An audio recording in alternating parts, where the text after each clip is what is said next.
बिस्मिल्लाहिर्रहमानिर्रहीम अस्सलाम वालेकुम स्टूडेंट्स यूजल बिया सब सर मुखातिबिन दफार एकेडमी तरफ ना नन जम टॉपिक ते च कम दे आवले सॉल्यूशन ऑफ क्वाड्रेटिक इक्वेशन ची क्वाड्रेटिक इक्वेशन पर प्रीवियस चैप्टर के हम पेजंदले ची क्वाड्रेटिक इक्वेशन सतवई कचा लेक्चर नहीं कतले नو د هغې لینک په زبر دلته ورکم هغې باندې کلیک کړئ نو ول هغه ویډیو وګورئ نو تاسو ته به کلیر شي چې کوارډریک اکویشن څه ته وایي نن موږ وایو چې کوارډریک اکویشن په کوم طریقو سره سولف کولی شو نن به هغه طریقې موږ ډسکس کوو نو زموږ سره کوارډریک اکویشن په ډیفرنٹ میتھډ سره سولف کیږي دلته زموږ سره کوم میتھډ دي هغه درې میتھډ یو دی فیکټرایزیشن بل دی کمپلیټینګ سکویر میتھډ او تھرد زموږ سره دی کوارډریټک فارمولا د دې میتھډز سټډي کولو نه مخکې موږ دا پیژنو چې روټس یا سولوشن اف کوارډریک اکویشن څه ته وایي نو بیا د اگزامپل په تور باندې یو کوارډریک اکویشن اخیستی دی x square minus 9 is equal to 0 دا زموږ سره یو کوارډریک اکویشن دی ځکه چې د x هایست پاور سکویر دی او لینیر ټرم پکې نشته دا خبرې موږ په پریویس ویډیو کې ټولې ډسکس کړې وې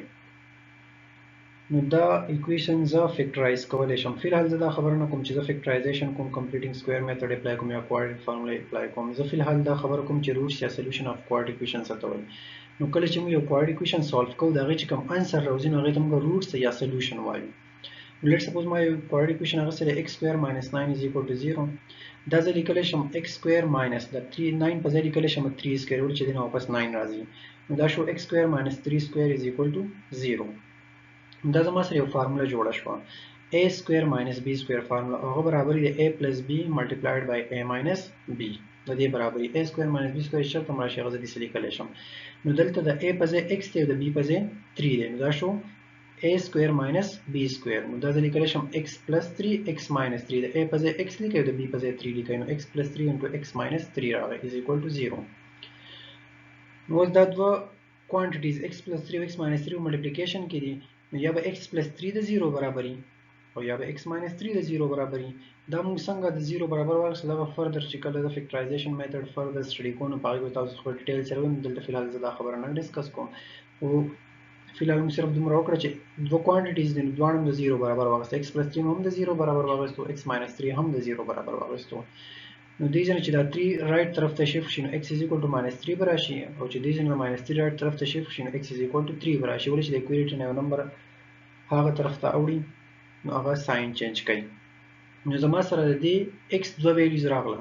بل دا خبره ذهن کې یاد وساتئ پریویس ویډیو کې زمانه هیر شوی خو چې د یو اکویشن څومره ډیګري نو دا دومره به د هغه سولوشن سیټس راوځي دومره به د هغه سولوشن خامخا جوړېږي د کوارډریک اکویشن چونکې ډیګري 2 وي نو د به همیشه دوه انسر خامخا لازمي راوځي نو زما سره د x دوه ویلیوز راغله minus 3 and plus 3 نو دې ته موږ وایو دا سولوشن سیټ یا روټس دا دواړه خبرې دې لپاره راځي روټس ورته هم ویلی شو سولوشن سیټس ورته هم ویلی شو اوس دا کوم سولوشن چې موږ وباسل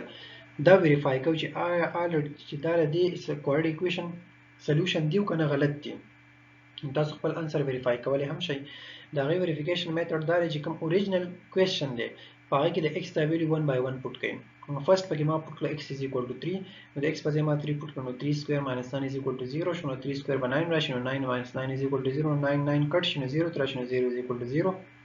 نو دا زما سره ویریفای شوه چې او 0 د 0 برابر دی مطلب دا چې x is equal to 3 د دې کوارډریک اکویشن سولوشن سیټ دی ځکه چې لیفت هند سایډ او رائټ هند سایډ برابر راغی دغه شان چې اوس پکې زه په سیکنډ ټایم پکې زه x is equal to minus 3 په x square minus 9 کې پوټ کړم دا به راشي minus 3 square minus 9 is equal to 0 نو minus 3 square به راشي plus 9 ولې کله چې د نیګیټیو نمبر پاور ایون راشي نو به همیشه پازیټیو راوځي نو minus 3 نیګیټیو نمبر د پاور ایون راغلی 2 دی نو minus 3 square به راشي 9 plus 9 به راشي plus 9 minus 9 دوباره یې بل کینسل کړو 0 is equal to 0 نو دوباره ویریفای شو نو دې خبرې مطلب دا شو چې کوم موږ انسر ډیرایو کړی وو 3 minus 3 نو دا ټیک وو او دې ته پاسل کې روټس آر سولوشن اف کوارډریټک اکویشن او دا x square minus 9 روټس یا سولوشن دي نو نن دا کوم ټاپک چې زموږ نو دا صرف ما دې پوری محدود کړی چې موږ ته دا پته ولګي چې سولوشن څه ته وایي او روټس څه ته وایي نو موږ ته دا پته ولګي چې سولوشن او روټس څه ته وایي نو فردر موږ بیا سټډي کوو چې فیکټرایزیشن میتھډ څه دی کمپلیټینګ سکویر میتھډ څه دی او کوارډریټ فارمولا میتھډ څه دی نو که تاسو دا ویډیو خوښه شوي نو دا شیر کړئ او زما چینل سبسکرایب کړئ د خپل ملګرو سره هم دا ویډیو شیر کړئ تھینک یو